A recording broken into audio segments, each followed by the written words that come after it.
Hello everybody. Today we're going to take a look at the best way, at least for me, in my opinion, to clean your Game Boy cartridges, especially if you've picked them up secondhand.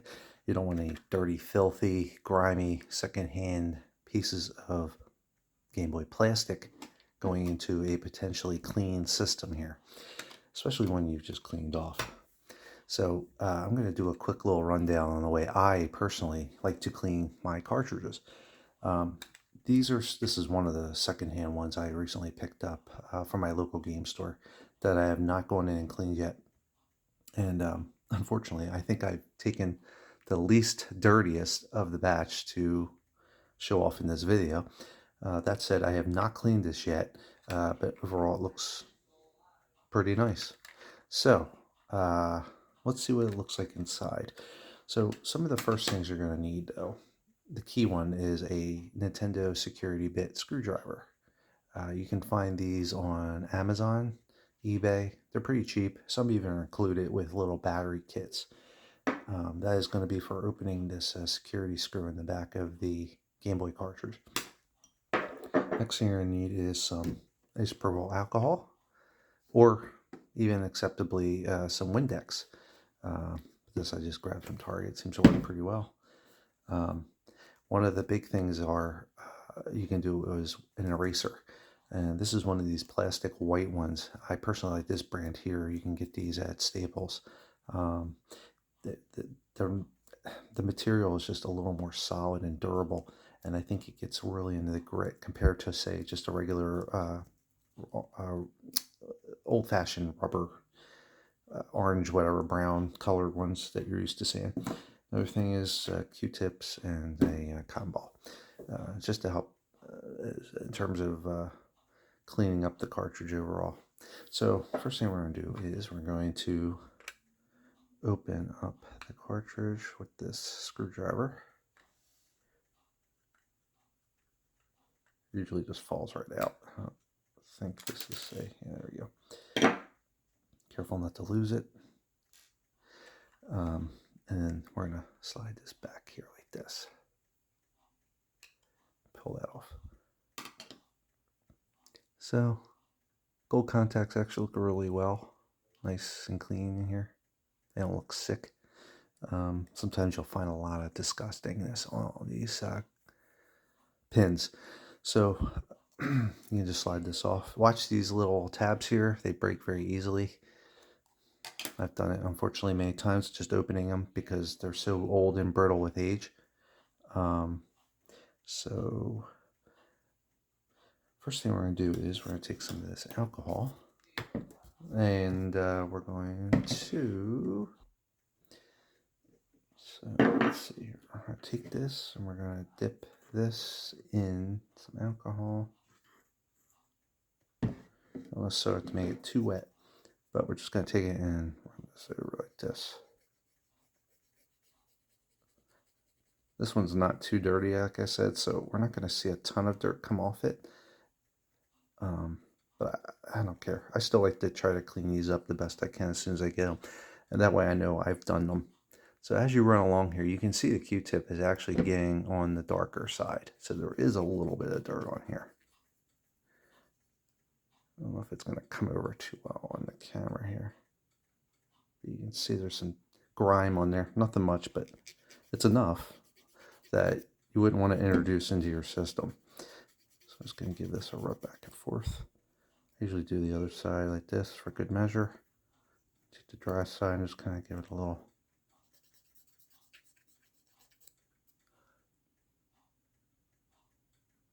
So unfortunately you can see there is some, what is essentially wear on these pins.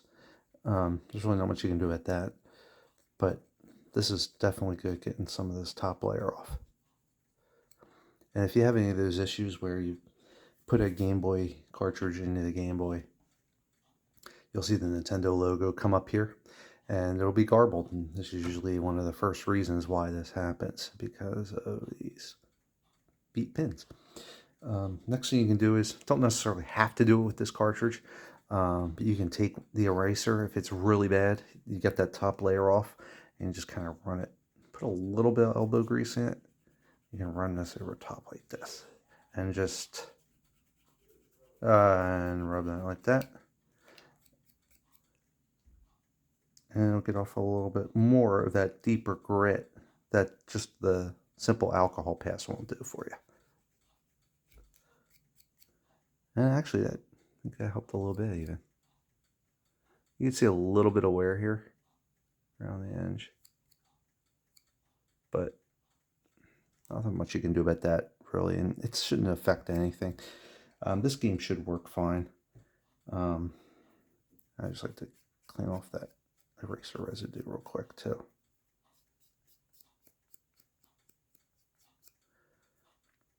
The rest of the cartridge looks pretty, well, the board looks pretty good. So what I like to do now is take that's the front. I'm going to take the back panel, and sometimes you can see a little bit of grime right here along the edges. And I think you're able to pick it up, but you can see how it's just kind of going away right there. You don't want to go too crazy. Alcohol doesn't play friendly with plastic too much, but a little bit, you can see all the dirt we got off, but I think a little bit won't hurt. The key thing really is the front of the cartridge. You don't want to, if you do the front of the cartridge here, you do not want to touch this label. Avoid it for the most part if you can, even if it's dirty. You're taking a big risk. Some of the labels have a little bit of a laminate that covers them, and you can see a little bit of it here. That will kind of deter some of the effects of the alcohol, but the labels are very hit or miss in quality and production, and especially age, so you never know how it's going to be affected. This cartridge is actually pretty clean, but actually I'm going to take a new Q-tip.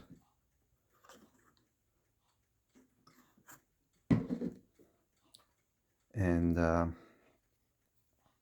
just see if we can get some of the little bit of grime right here on the top.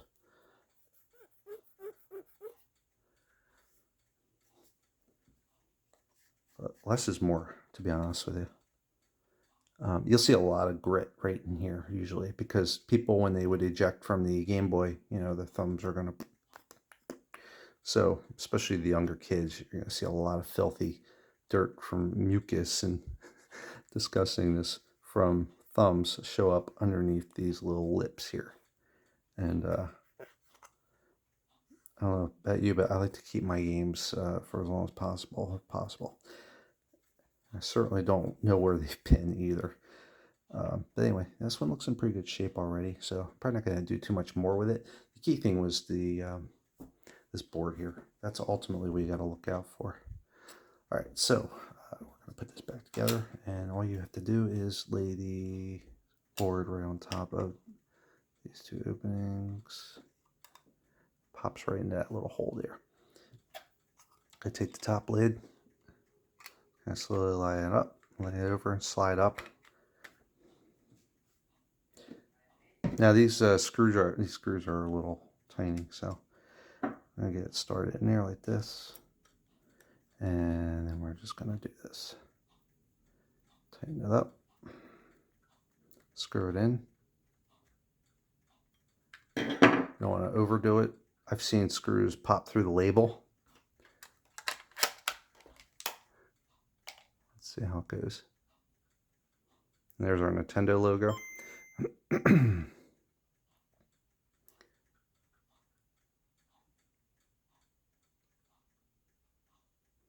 Konami quality.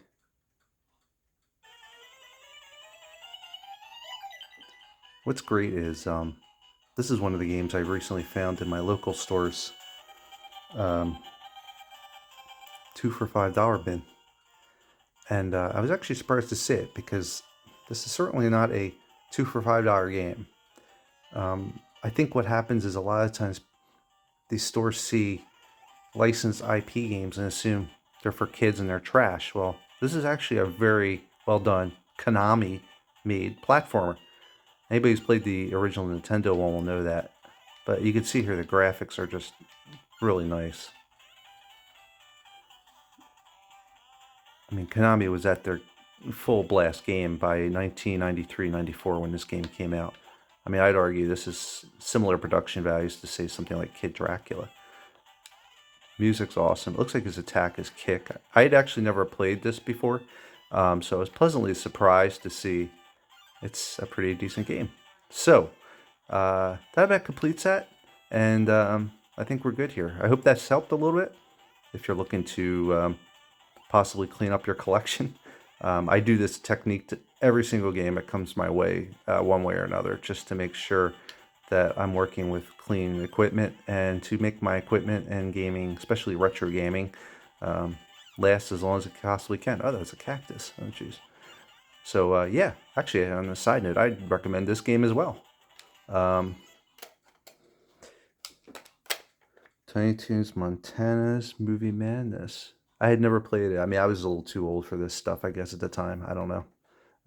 I was just playing older games at this point in my life. So, anyway, have a good day, everybody, and thank you again for watching.